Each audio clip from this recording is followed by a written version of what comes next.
Bueno, y continúa por supuesto la investigación en torno al caso de este chico de 9 años que falleció en el asiento trasero del vehículo de su madre. Todavía hay ciertas cuestiones que no cierran, al menos para la Fiscalía. De momento, el análisis preliminar habla de una muerte por asfixia.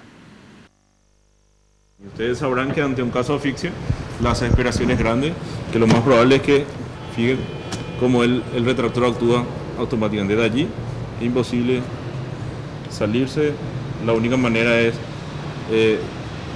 o de una manera defensiva, siempre buscamos salir de esa situación, pero a medida que vos le tirás, él mantiene retenido. Fíjense cómo él no afloja la tensión hasta que vuelva a retroceder ese retractor.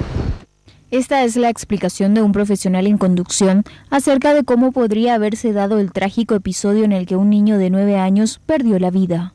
Si bien el caso sorprendió a todos en el país, el instructor indica que en otros países son comunes los ahorcamientos accidentales con el cinturón de seguridad. Por esto, recomiendan especiales cuidados cuando esta herramienta de seguridad vial es utilizada por los más pequeños. En su posición correcta siempre es que pase a la altura de la clavícula y la banda abdominal sobre la cadera.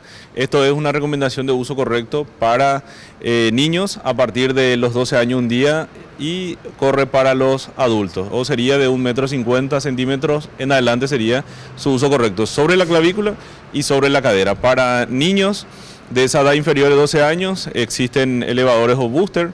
Primero el elevador o booster y luego pasa el cinturón a la altura de la clavícula y la banda abdominal sobre la cadera, y niños inferior a 6 años usan sillas aún con arneses en la cual el arnés es el que lo sujeta.